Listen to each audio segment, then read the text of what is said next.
Salut à tous et bienvenue dans ce nouvel épisode des bas-fonds du cinéma. Ça faisait très longtemps. Et aujourd'hui, on va parler de films un peu différents de d'habitude. Dans les bas-fonds du cinéma, on a parlé de pas mal de films d'horreur, on a parlé de films d'animation, mais il y a un genre qu'on n'a pas encore abordé, c'est celui de la comédie. Et aujourd'hui, on va parler de comédie française. Il y a eu beaucoup de comédies françaises qui sont sorties dans les années 80. Alors évidemment, on se rappelle des meilleurs et des plus connus, mais il n'y a pas eu que des bons films, il y a eu aussi des gros nanars. Alors je vous le rappelle, un nanar est un film tellement mauvais involontairement qu'il leur devient drôle. Et oui, durant les années 80, la France a pondu énormément de comédies complètement nanardesques, poète-poète, avec des titres totalement improbables. Et c'est de ça dont on va parler aujourd'hui. Juste une petite parenthèse, beaucoup de bonnes comédies françaises de cette époque-là sont avec Gérard Depardieu.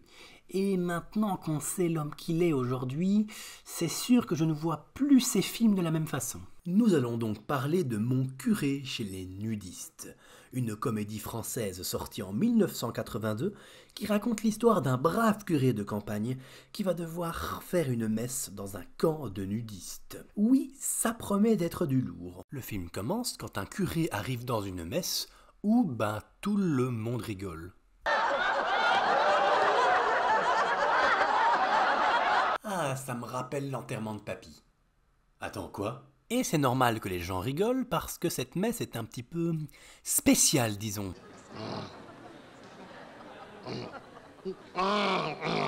Le lion!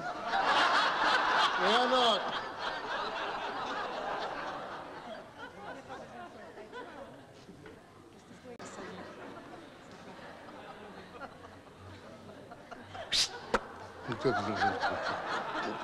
Le caméléon.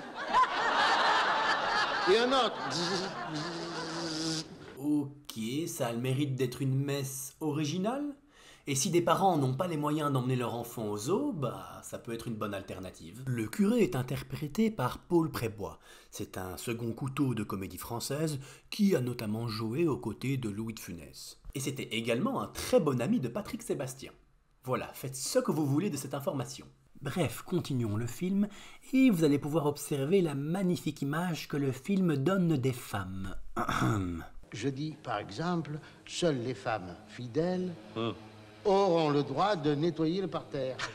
Ouais, vous verrez que le film n'est pas vraiment d'actualité par rapport aux mœurs actuelles. C'est le moins qu'on puisse dire. Après ça, notre curé va donc être envoyé dans ce fameux camp de nudistes, mais lui n'est pas vraiment au courant que c'est un camp de nudistes. Dis Jésus, vous qui savez tout, dites-moi quelle est la particularité de ce club.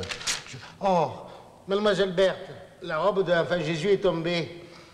Est-ce que vous allez me juger si je vous disais que je trouve ce gag un petit peu drôle? Bref, notre curé va arriver au camp. Comment est ton prénom? Daniel. Salut Daniel. Remplis ta fiche. Banania. Qu'est-ce qu'il y a, patron? Oh mon Dieu!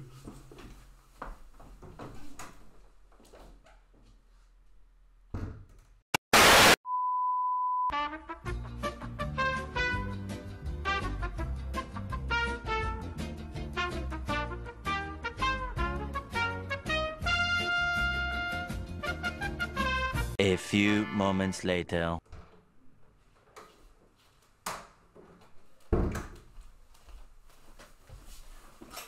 Mais comment ils ont osé faire ça?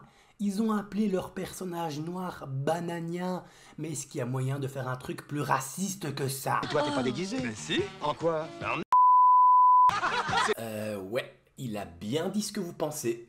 Le mot qui commence par un N. Après cela, notre curé va enfin se rendre compte de l'endroit dans lequel il est. Et il va se confier à Jésus-Christ. Jésus, merci pour ce short. Sinon, je craquais. Bon, eh bien, maintenant que je suis visible, je vais me montrer. Ah, mais ils sont tous tout nus. Tous tout nus. Qu'est-ce qu'il y a comme gens nus? Mais qu'est-ce qu'il y a comme gens tout nus? C'est un petit peu spécial comme prière. Hein. Vous imaginez le pauvre Jésus qui doit écouter ça? Et pendant ce temps, au paradis.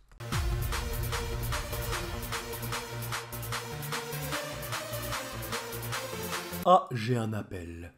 Oui, mon enfant. Que voulez-vous me confier? Ils sont tous tout nus. Tous tout nus. Qu'est-ce qu'il y a comme gens nus? Mais qu'est-ce qu'il y a comme gens tout nus? Ouais, j'aurais peut-être dû choisir une autre profession, moi. Mais notre curé ne se confie pas que à Jésus, non, il se confie aussi à Saint-Marc. Saint-Marc. Oh, Saint-Marc. Faites savoir à Jésus que je traverse des moments difficiles. J'ai promis à mon Seigneur de ramener les vacanciers sur le chemin de la messe. Il m'écoute pas. Puis alors j'ai mal au cœur, avec tout ce que j'ai bu. Saint-Marc, vous m'écoutez? Oh, on a été coupé. Je ne sais pas trop s'il faut rire ou pleurer. Et après que le film nous ait montré une image sexiste des femmes et une image raciste des noirs, vous allez voir la façon dont il représente les personnes homosexuelles. Tiens, bois. Glou, glou. Oh! Mais c'est épouvantable! Qu'est-ce qu'il y a? Mais qui c'est qui t'a coiffé comme ça? C'est Mademoiselle Berthe. Oh, une bonne femme, ça m'étonne pas. Ouais, bon, je sais que le film est sorti en 1982 et que c'était une autre époque. Mais bon, quand même. Ah, Jésus, Marie-Joseph, j'arrive au ciel. Oh mon Dieu, je suis aux anges. Ah, tout de même.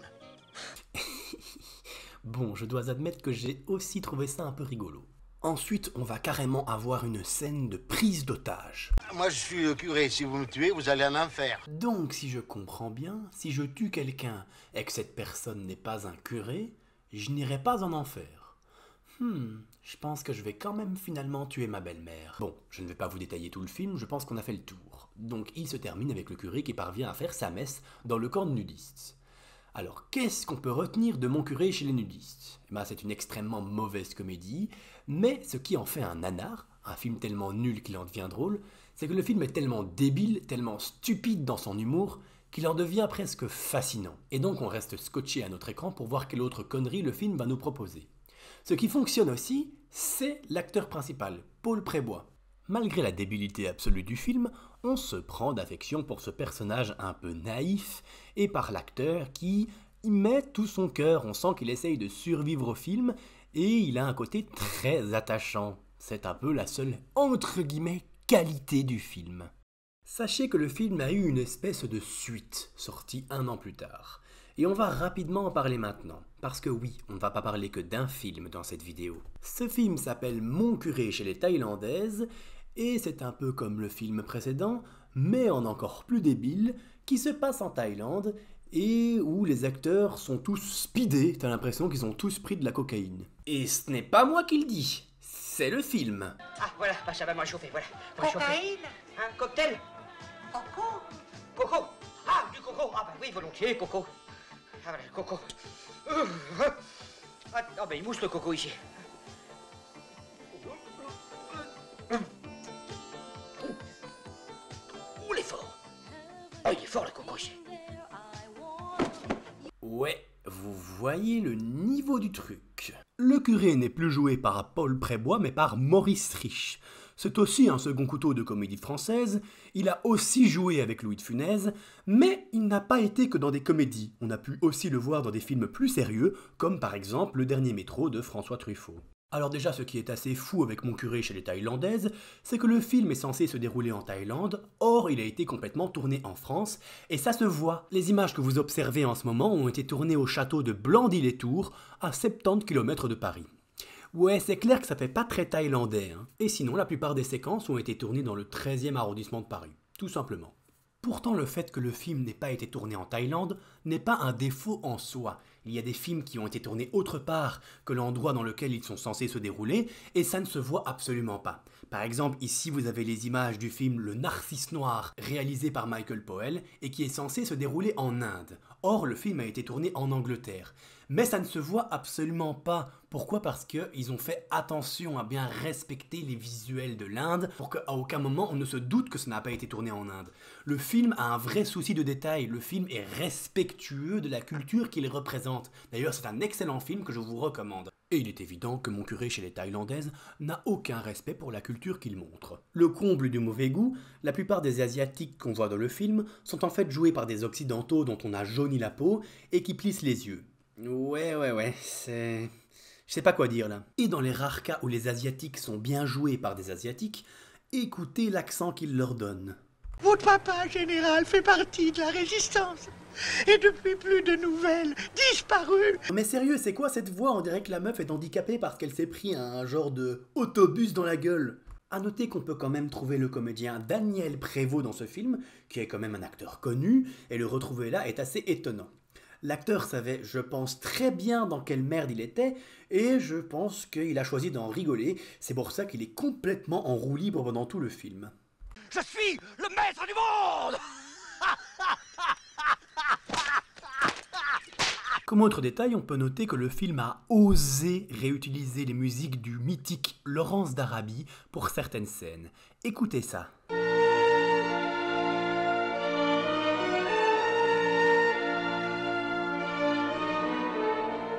Sincèrement, le film est d'une débilité comme j'ai rarement vu dans ma vie. Il est encore bien plus bête que le film précédent. Ça peut paraître peut-être un peu exagéré, mais je pense honnêtement que les acteurs étaient sous drogue pendant le tournage. Ça expliquerait pourquoi ils ont tout le temps l'air d'être dans un état second. Honnêtement, le film est tellement stupide qu'on pourrait carrément l'utiliser comme technique de torture.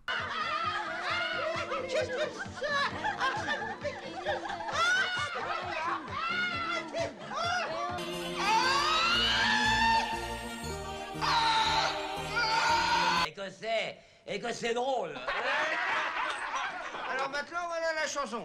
Si vous avez mal au... Si vous avez mal au... Si vous avez mal au... I've learned my lesson, son. I see now what I've never seen before. I'm cured. Praise God. Mais tout ce que vous avez vu là, ce n'est même pas le pire avec ce film. Vous n'allez pas revenir de ce que je vais vous montrer. Le personnage moustachu que vous voyez là, eh ben accrochez-vous, il est censé, d'après le film, être chinois. Chinois, genre vraiment. Tu veux que je te vende un beau poireau, mon joli chinois? Non mais sincèrement, regardez-moi sa gueule, comment on peut penser une seconde qu'il soit chinois? Et le pire c'est qu'ils insistent pendant le film, ils n'arrêtent pas de nous dire qu'il est chinois, non mais sérieusement. Et l'acteur s'appelle Jacques Legras. Jacques Legras. Vous connaissez un nom moins chinois que ça? En plus, le personnage s'appelle Mr. Pink, comme Loi dans Kung Fu Panda. Je sais pas pourquoi je vous dis ça, mais voilà. Bon, je pense qu'on a fait le tour avec ce film. Mais pourquoi ai-je décidé de vous parler de deux très mauvaises comédies françaises des années 80? Eh bien, c'est très simple. Je trouve qu'aujourd'hui, les gens réduisent beaucoup trop le cinéma français à de mauvaises comédies.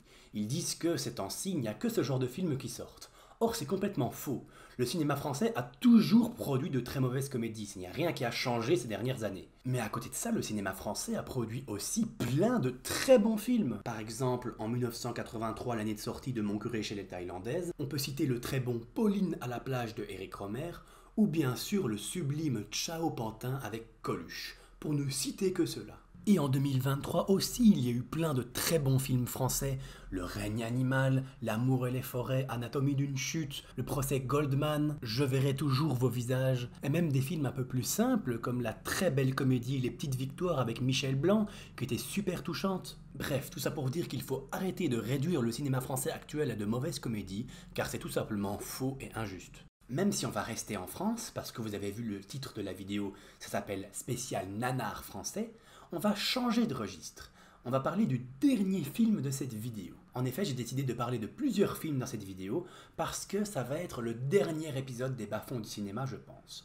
En effet, je suis passé à autre chose et donc je voulais conclure cette série en beauté avec un épisode qui traite de plusieurs films à la fois. Je vais vous parler de l'incroyable société de production Eurociné qui a produit entre les années 50 et la fin des années 80 plein de films d'exploitation de série B et Z au titre complètement improbable comme Les Amazones du Temple d'Or, La Pension des Surdoués, Le Lac des Morts-Vivants, leur plus connu, Elsa Frohlen SS ou encore Deux espionnes avec un petit slip à fleurs.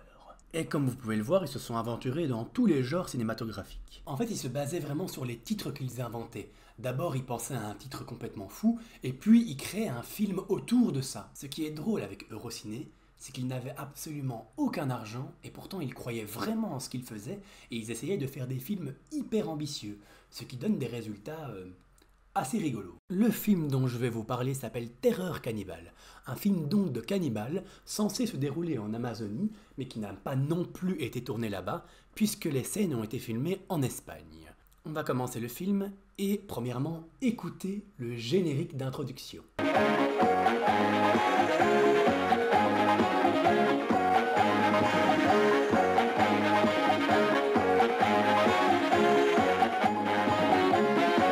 Non mais sérieusement, c'est quoi cette musique pour un film d'horreur? J'ai l'impression d'être à la fête à la saucisse. Honnêtement, je pense qu'aucune scène de film ne peut paraître crédible avec cette musique en fond. Tu étais l'élu, c'était toi! La prophétie voulait que tu détruises les Sith, pas que tu deviennes comme eux! Tu devais amener l'équilibre dans la force, pas la condamner à la nuit! Il est évident que Terreur Cannibale essaye de grossièrement capitaliser sur le succès de Cannibal Holocaust, le film d'horreur culte qui est sorti durant la même période. Et certains me diront que la musique de Cannibal Holocaust ne fait pas peur non plus, elle a aussi un ton assez joyeux qui contraste complètement avec les horreurs qu'on voit dans le film. Mais la différence est que premièrement, même si je ne suis pas fan de Cannibal Holocaust, la musique est magnifique, écoutez ça.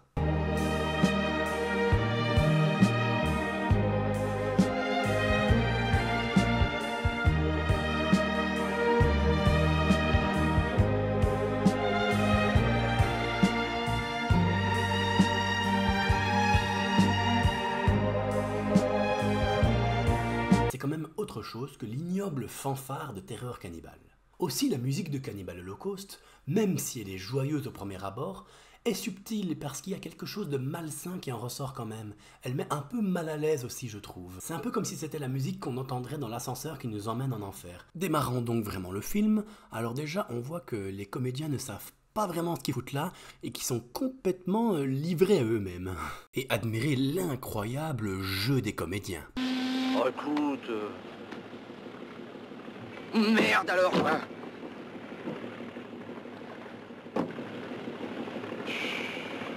Ensuite, on va avoir une scène où un père de famille est censé être complètement seul dans une pièce. Il n'y a personne autour de lui et pourtant il y a cette main-là qui va apparaître dans le champ. Alors non, ce n'est pas volontaire, c'est bien une erreur. Quand je vous ai dit que les studios Eurociné étaient amateurs, je ne vous mentais pas. Non mais sérieux, comment on peut manquer autant de professionnalisme pour laisser une main comme ça dans le champ? Bon, ensuite le père va jouer un jeu de devinette un peu bizarre avec sa fille. Quand on le caresse, ça fait miaou, miaou. Mais non, c'est pas un lion. Ce n'est pas un requin, évidemment. Un requin? Mais comment elle peut penser que c'est un requin? Ok, les enfants ne sont pas toujours spécialement très intelligents, mais là, quand même, les parents devraient s'inquiéter. Vous avez déjà vu un requin faire miaou? Et maintenant, voici le majestueux grand requin blanc. Bon, ensuite, les deux gars du début vont kidnapper la petite fille pour une rançon. Elle les suit sans se poser la moindre question. Bon, ça va, c'est une enfant, ce n'est pas tellement irréaliste qu'elle les suive. Mais bon, je me demande vraiment si ça va leur rapporter de l'argent de kidnapper une petite fille qui confond les requins avec les chats. On arrive enfin chez les cannibales, et regardez-moi la dégaine de celui-ci qui a vraiment l'air d'être un indigène. Bon, je pense que vous l'avez compris, les cannibales ne sont absolument pas joués par des indigènes, mais par des gens que la production a trouvé à l'arrache dans la rue, et qu'ils ont payé une croûte de pain, et qui donc ne ressemblent absolument pas à ce qu'ils sont censés être. Regardez-moi la gueule de celui-ci qui est juste en mort cérébrale se demandant pourquoi il a accepté de jouer là-dedans. Bon, après on arrive à la scène de dégustation cannibale, qui n'est absolument pas crédible et complètement ridicule, il y a des acteurs qui se marrent et ça se voit, mais la façon dont cette scène a été réalisée est intéressante. Voici un extrait de l'émission Nanaroscope consacrée à ce film, où Michel Malocena, un assistant de Eurociné, s'exprime sur le tournage de cette scène. Moi j'arrive avec mes figurants, et lui arrive avec un truc qui nous demande de sortir de sa camionnette. Et le truc qu'on sort de sa camionnette, c'est un cochon. On lui enfile une chemise et on lui enfile un large jean sur ses pattes. Pendant ce temps-là, on fait cuire des saucisses de Francfort. On place l'assiette dans le ventre du cochon qui est ouvert comme ça. Et donc les types se retrouvent à manger dans le ventre du cochon les saucisses de Francfort à 11h du matin, remplies de ketchup. Bon, évidemment, ça se termine en vomi général. Et on voit aussi parfois des voitures passer dans le champ, alors qu'on est censé être en pleine jungle. On peut remarquer aussi des magnifiques faux raccords, comme ce cannibale qui porte des baskets. Ensuite, il y a une scène où une femme va se faire agresser par un homme. Je ne vous la montrerai évidemment pas, elle est complètement gratuite et inutilement violente, mais la séquence suivante est assez étrange. On voit la jeune femme s'amuser lors d'une fête, écoutez-moi d'ailleurs ces doublages criants de vérité qui montrent à quel point il passe un bon moment. Et on voit la fille se marier avec le gars qui l'a agressée. Voilà. C'est très simple, ils se sont trompés. Le monteur a mis la scène d'agression avant cette scène où le mec s'amuse avec la fille. Ils ont mis la scène au mauvais endroit dans le film. Ce degré d'incompétence, c'est du génie à ce niveau-là. Encore une fois, vous imaginez ça dans d'autres films, franchement? Stop swinging the bat. Stop! Give me the bat, Wendy. Wendy! Your breakfast is ready. What time is it? It's about 11:30. 11:30. Jesus. Heureusement, le connard d'agresseur se fait finalement enlever par les cannibales. Justice est rendue. Pendant ce temps-là, le père est tellement fâché qu'on ait enlevé sa fille qu'il chiffonne un papier. Mais vous avez vu la détermination et la colère dans son regard, c'est tellement intimidant. Alors il va aller signaler la disparition de sa fille au bureau de la douane. Oui, vous ne rêvez pas, cette pièce délabrée et minuscule, c'est censé être le bureau de la douane. Non mais sérieux, c'est quoi ça pour un bureau de douane? On dirait un bureau de clochard, j'ai l'impression que le douanier il va me demander « Vous aurez pas une petite pièce ?» Non, mais tu te rends compte que c'est hyper discriminant ce que tu dis? On dit un bureau de sans domicile fixe, pas de clochard. Ah non, c'est pas possible, pas possible, pas possible. Mais si, c'est possible avec la carte Kiwi, l'enfant de moins de 16 ans et ceux qui l'accompagnent jusqu'à 4 personnes payent tous moitié prix. Désolé, je n'ai pas pu m'en empêcher. Ensuite, les héros vont croiser un cadavre et ils n'ont pas l'air de vraiment s'en soucier. On s'en bat les couilles, on s'en bat les couilles, on s'en bat les couilles, on s'en bat les couilles, on s'en bat les couilles. Je vous épargne les détails, mais nos héros ont été kidnappés par les cannibales et on assiste encore à une magnifique scène de dégustation. Et on peut aussi voir la tête décapitée la moins crédible du monde. C'est de toute beauté. On a après un long plan sur nos amis les cannibales, et regardez-moi toutes ces magnifiques têtes de vainqueurs. Je crois que j'ai jamais vu des cannibales qui ont aussi pas l'air d'être des cannibales. Non mais regardez-moi les coiffures, sincèrement. Bon, je ne vais pas vous raconter tout ce qui se passe, mais les parents parviennent à récupérer leur fille, la musique du début retentit, et tout est bien qui finit bien. Bienvenue à la fête de la saucisse. Vous trouverez des merguez, des saucisses de Francfort et des chipolatas. Et voilà, c'était Terreur cannibale. Alors, c'est un film qui est évidemment complètement ridicule et nul, avec de mauvais acteurs, tout est amateur et rien ne fonctionne, et les cannibales ne ressemblent à rien. Mais la seule chose que je pourrais accorder à Eurociné pour ce film, c'est qu'au moins, ils sont allés jusqu'au bout de leur idée. Ils n'ont pas eu peur du ridicule, et ça, je trouve ça assez touchant. Voilà, c'est la fin de cette vidéo, j'espère qu'elle vous aura plu. C'est le tout dernier épisode des Bas-fonds du cinéma. J'espère que cette conclusion où j'ai parlé de 3 nanars français vous aura plu. Vous pouvez me retrouver sur les réseaux sociaux, je suis très actif sur Instagram, c'est donc La Revanche des Films sur Facebook et Instagram, les liens sont dans la description. Oui, j'ai changé le nom de ma chaîne et le nom de mes réseaux, ce n'est plus le Ciné Triangle, c'est maintenant La Revanche des Films, en hommage à Star Wars La Revanche des Sith, qui est l'un des premiers films que j'ai vu au cinéma à sa sortie.